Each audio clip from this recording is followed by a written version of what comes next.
Unit 7 exercise 7.2। Yes, तो बात कर रहे हैं हम बोर्ड एग्जामिनेशन की कि जो बोर्ड एग्जाम में इंपॉर्टेंट क्वेश्चन है और जो हमारे अकॉर्डिंग 100% आने चाहिए। ठीक है, आने चाहिए और आएंगे में थोड़ा सा अंतर यह आ जाता है कि जो जनरली देखा गया है कि जो बोर्ड एग्जाम में क्वेश्चन आते हैं उनको हम 100% मान के चलते हैं। तो मेरे अकॉर्डिंग जो एक्सरसाइज 7.2 है, यूनिट 7 कोऑर्डिनेट ज्योमेट्री, तो कोऑर्डिनेट ज्योमेट्री की एक्सरसाइज 7.2 का क्वेश्चन नंबर जो 2 है वो मेरे अकॉर्डिंग आना चाहिए। Very very very important question for board examination, इसलिए मैंने यहां 100% लिखा हुआ है। तो क्वेश्चन नंबर 2 क्या कहता है, देख लेते हैं। क्वेश्चन नंबर 2 कहता है कि find the coordinate of the points of trisection. Find the coordinates of the points of trisection of the line segment joining 4, -1 and -2, -3।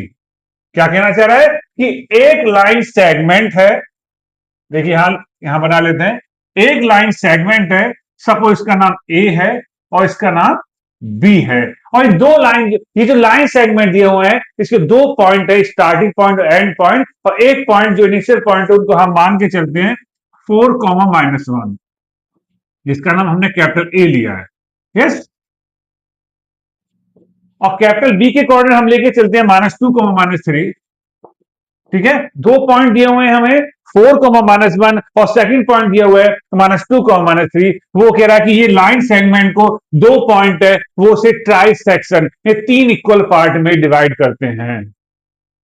Question क्या कह रहा है, the coordinate of the points of try section of the line segment joining the points. ये कह रहा है कि in line segment में जो पॉइंट्स हैं वो ट्राई सेक्शंस, 3 इक्वल पार्ट बनाते हैं। तो बताइए, तो उन पॉइंट्स के कोऑर्डिनेट क्या होंगे, है ना। अब ये बात ध्यान देगा, यहां जो वर्ड आया ट्राई सेक्शन, इसको अंडरलाइन कर लीजिए बुक में।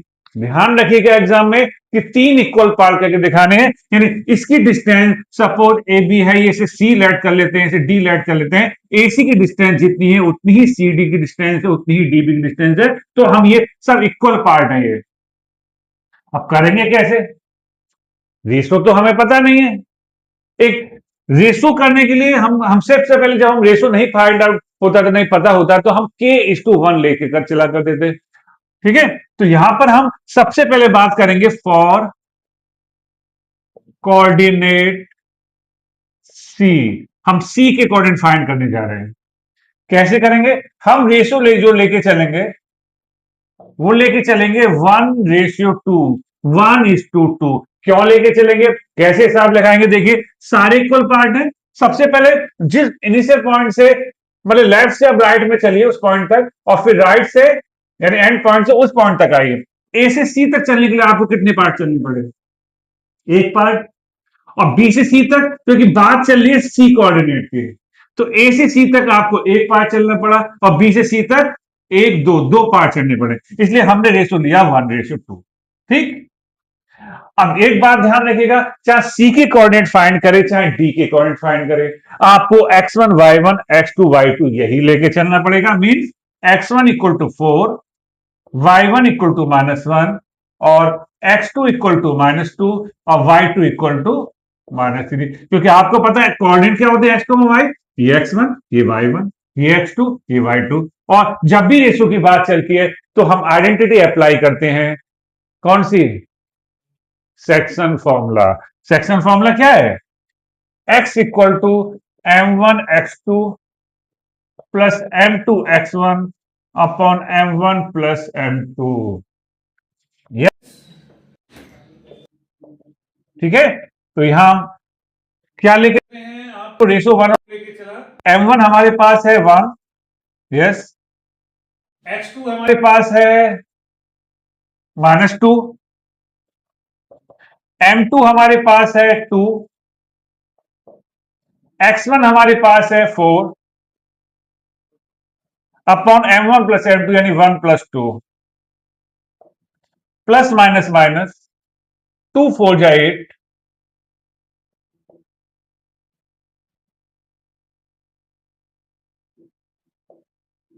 2 आ गया। यस, ध्यान रखिएगा जब भी वैल्यू पुट करें ब्रैकेट में ही रखिएगा, विदाउट ब्रैकेट मत लिखिएगा। ब्रैकेट में वैल्यू डिजिट रखने पर क्या होता है, साइन की मिस्टेक नहीं होती है, हमारी साइन की मिस्टेक नहीं होगी तो हमारा सॉल्यूशन प्रॉपर आएगा। ब्रैकेट में रखने का फायदा ये है, प्लस माइनस माइनस ये मल्टीप्लाई है, अगर ब्रैकेट नहीं लगाएंगे तो 1 - 2 -1 हो जाएगा, लेकिन 1 - 2 -1 हो जाएगा, लेकिन यहाँ 1 2 जा 2 है ना, plus minus minus plus plus plus. इस बात का विशेष ध्यान रखिएगा कि ब्रैकेट में डिजिट रखिएगा, इससे कोई प्रॉब्लम ना हो।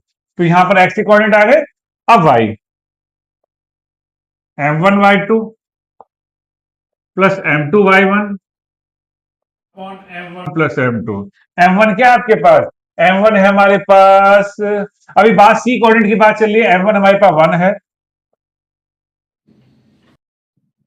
y2 हमारे पास है -3, m2 हमारे पास है 2, y1 हमारे पास है -1 और m1 प्लस m2 1 + 2।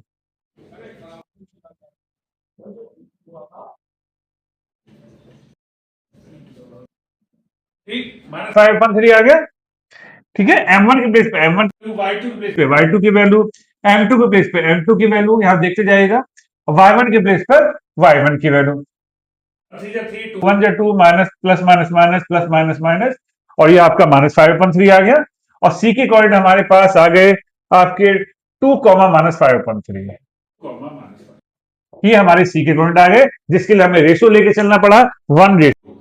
ठीक है, ध्यान से करिएगा, जल्दबाजी नहीं, स्टेप ज्यादा हो जाए कोई प्रॉब्लम नहीं, बट प्रॉपर होने चाहिए। ठीक है, बॉड मास डिमास रूल को फॉलो करते रहिए। अब इसी टाइप से हम फाइंड करते हैं वाई की कोऑर्डिनेट, नहीं सॉरी एक्स और वाई फाइंड कर लिया, अब हम बी के कोऑर्डिनेट फाइंड करेंगे। तो इसको रब कर देते हैं यहां पर,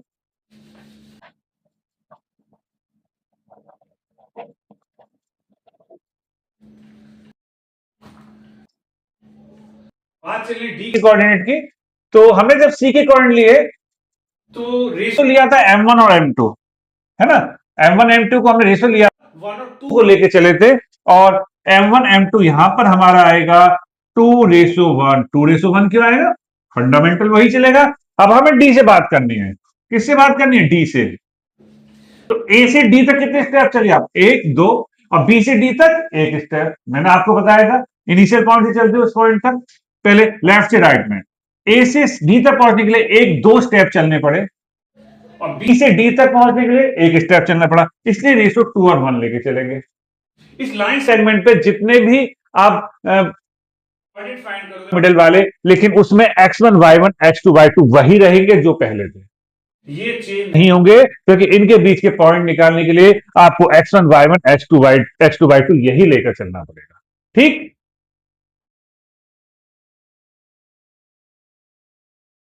मिस्टेक मत कीजिएगा, जिस पॉइंट तक पहुंचना है इनिशियल पॉइंट वहां तक चलिए, और लास्ट वाली पॉइंट तक वहां तक रखिए, जितने स्टेप आप चलेंगे उस टाइप से आप रेशो ले लीजिए। पहले एक्स वाला रेशो आएगा इधर से इधर की तरफ, उधर से m2 वाला। ठीक, चलिए अब यहां पर आ जाते हैं m1 है हमारे पास, यहां पर 2 लिया हमने, x2 हमारे पास है -2, m2 हमारे पास है 1, x1 हमारे पास है 4, m1 प्लस m2 2 + 1, तो 2 2 जा 4, 1 4 जा 4,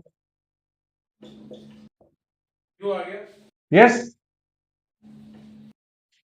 अब इसी टाइप से y की आइडेंटिटी लगा दीजिए, m1 y2 plus m2 y1 upon m1 plus m2। m1 के प्लेस पर m1 की वैल्यू, y2 आपके पास -3 है, m2 आपके पास 1 है, और y1 आपके पास -1 है। 1 + m2 2 3 जा 6, 1 1 जा 1, -7/3। ठीक है, y1 आ गया, बॉड मास रूल को फॉलो कीजिएगा, साइन की मिस्टेक ना हो जाए, ब्रैकेट का यूज कीजिएगा। तो यहां पे कोऑर्डिनेट मिले हमें 0, -7/2। तो मे भी समझ में आ गया होगा। आपके पास आया -5/3 और एक आया 0, -7/3। तो ये बोर्ड एग्जाम के हिसाब से वेरी वेरी इंपॉर्टेंट क्वेश्चन है। ठीक है, ये तो 3 इक्वल पार्ट थे, 4 इक्वल पार्ट भी कहे तो रेशो उसी टाइप से लेके चलते हैं। 5 इक्वल पार्ट क्राइटेरिया यही लेके चलना, मिस्टेक नहीं होगी। अदरवाइज एक पॉइंट फाइंड करना तो मिड पॉइंट फॉर्मूला सभी को पता है, x equal to x1 plus x2/2, y equal to y1 plus y2/2। ठीक है, तो करते रहिए प्रैक्टिस, बने रहिए हमारे साथ for board examination. Thank you.